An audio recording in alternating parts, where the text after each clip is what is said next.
Hey guys, welcome to my law channel. Myself Jyoti Gahlawat. और आज हम अपनी वीडियो में डिस्कस करेंगे रेंट एग्रीमेंट क्या होता है, यह कैसे बनता है और इसको बनवाते समय किन किन बातों का ध्यान रखना चाहिए। ये सारी बातें हम आज की वीडियो में डिस्कस करेंगे। तो आइए वीडियो को स्टार्ट करते हैं। सबसे पहले हम ये डिस्कस करते हैं कि रेंट एग्रीमेंट क्या होता है। प्रॉपर्टी को किराए पर देने से पहले जब किराएदार और मकान मालिक एक लिखित समझौता तैयार करते हैं, एक रिटर्न एग्रीमेंट तैयार करते हैं, इसको हम रेंट एग्रीमेंट कहते हैं। हिंदी में हम इसको किरायानामा बोलते हैं। रेंट एग्रीमेंट के अंदर मकान को लेने व देने से संबंधित सभी कंडीशंस को रखा जाता है और मकान मालिक और किराएदार दोनों की सहमति होती है इन कंडीशंस के ऊपर और दोनों के साइन होते हैं। और रेंट एग्रीमेंट से रिलेटेड जो भी टर्म और कंडीशन है वो सारी लिखित में होनी चाहिए। और वो क्या टर्म और कंडीशन है, अब हम उनको देखते हैं। पहली कंडीशन है, अगर आप अपना रेंट एग्रीमेंट नोटरी से बनवा रही हैं तो हमेशा आप अपना रेंट एग्रीमेंट 100 रुपये के स्टाम्प पेपर पर ही बनवाएं। कई लोग अपना रेंट एग्रीमेंट जो है 50 रुपये के स्टाम्प पेपर पर बनवा लेते हैं, जो कि गलत है। क्योंकि according to stamp paper act के अनुसार कोई भी अगर आप जनरल एग्रीमेंट बनवाते हैं तो वो 100 रुपये के स्टाम्प पेपर पर ही मान्य होता है। दूसरी कंडीशन है, रेंट एग्रीमेंट किस समय किस तारीख को बनवाया गया है और प्रॉपर्टी कितने समय के लिए रेंट पर दी जा रही है, ये भी रेंट एग्रीमेंट के अंदर लिखना जरूरी है। तीसरी कंडीशन है, रेंट एग्रीमेंट के अंदर मकान मालिक और किराएदार दोनों के हस्ताक्षर उनके आधार कार्ड के साथ होने चाहिए। जो चौथी कंडीशन है वो है, कोई भी एग्रीमेंट बिना गवाहों के पूरा नहीं माना जाता और ये शर्त रेंट एग्रीमेंट पर भी लागू होती है, इसलिए इसके लिए 2 गवाहों की भी आवश्यकता होती है। और पांचवी कंडीशन ये है कि रेंट एग्रीमेंट के अंदर किराएदार व मकान मालिक अपना पूरा नाम और एड्रेस ज़रूर लिखेंगे।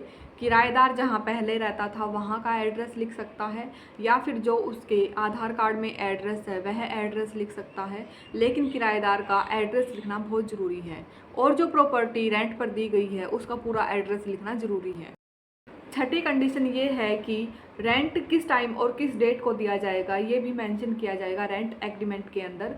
और अगर रेंट देने में किसी भी प्रकार की देरी होती है और इसके लिए आपने कोई पेनल्टी निर्धारित की है तो ये सारी चीज़ें भी मेंशन की जाएंगी रेंट एग्रीमेंट के अंदर।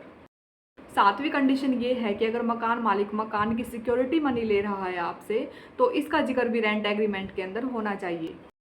आठवीं कंडीशन ये है कि अगर मकान मालिक आपको किसी भी तरह की सुविधा प्रदान कर रहा है, और क्या क्या सुविधाएं प्रदान कर रहा है, यहाँ पर हमारी सुविधा से मतलब है कि जैसे आपको पंखा प्रोवाइड कर रहा है या गीज़र दे रहा है या लाइट दे रहा है, तो इन सारी चीज़ों का भी उल्लेख जो है रेंट एग्रीमेंट के अंदर होना चाहिए।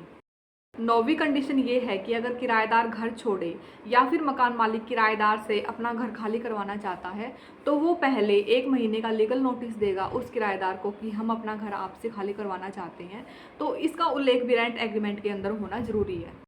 10वीं कंडीशन ये है कि समय के अनुसार किराया बढ़ोतरी का उल्लेख भी रेंट एग्रीमेंट के अंदर होना चाहिए। जैसे आजकल ये देखने को मिलता है कि मकान मालिक हर साल 10% किराया जो है बढ़ा देता है। अगर ऐसी कोई कंडीशन है तो इसका उल्लेख भी रेंट एग्रीमेंट के अंदर होना जरूरी है। जो हमारी 11वीं और लास्ट कंडीशन है वो है, अगर आप रेंट एग्रीमेंट को आगे बढ़ाना चाहते हैं तो कितने समय पहले आपको नोटिस देना चाहिए मकान मालिक को, जो कि ज़्यादातर 1 महीने का होता है। इसका उल्लेख भी आपको रेंट एग्रीमेंट के अंदर करना चाहिए। कुछ ज़रूरी बातें होती हैं जो रेंट एग्रीमेंट से पहले होना ज़रूरी है। जैसे फर्स्ट है फिजिकल और मेंटल कंडीशन। रेंट एग्रीमेंट जिन 2 लोगों के बीच में हो रहा है उनकी शारीरिक और मानसिक स्थिति बिल्कुल ठीक होनी चाहिए। वो एग्रीमेंट करने में सक्षम होने चाहिए, 18 साल से ऊपर होना चाहिए और उनके ऊपर किसी भी तरह का कोई भेदभाव नहीं होना चाहिए।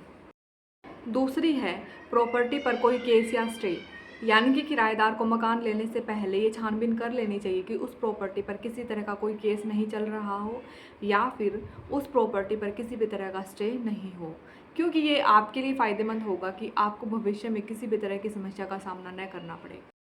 कुछ एक बातें ऐसे भी होती हैं जो रेंट एग्रीमेंट के बाद ज़रूरी होती है। जैसे फर्स्ट है police verification.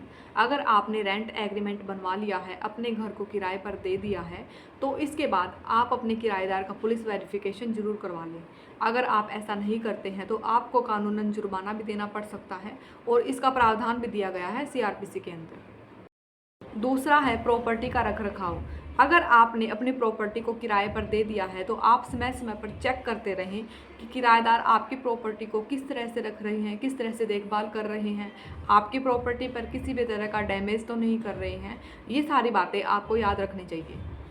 Thank you for watching my channel. और मैं यहाँ पर कुछ एक बात आपको और बताना चाहती हूँ कि जब भी आप अपना मकान या प्रॉपर्टी किराए पर दें तो उसका रेंट एग्रीमेंट ज़रूर बनवाएं, क्योंकि हमें अक्सर ये केस देखने को मिलता है कि किस तरह किराएदार मकान मालिक के साथ फ्रॉड करते हैं, या फिर मकान मालिक अपना किराया किस तरह से बढ़ा देता है, उसका कोई नोटिस नहीं होता। तो इस तरह की दिक्कतों से बचने के लिए आपको हमेशा, चाहे आप किराएदार हैं चाहे आप मकान मालिक हैं, आपको रेंट एग्रीमेंट ज़रूर बनवाना चाहिए और इन बातों का ध्यान रखना चाहिए। और इसके लिए आप हमारे चैनल को लाइक और सब्सक्राइब ज़रूर कीजिए। अगर आपको थोड़ी सी भी हमारी तरफ से मदद मिली है तो हमारे चैनल को लाइक और सब्सक्राइब ज़रूर कीजिए। Thank you.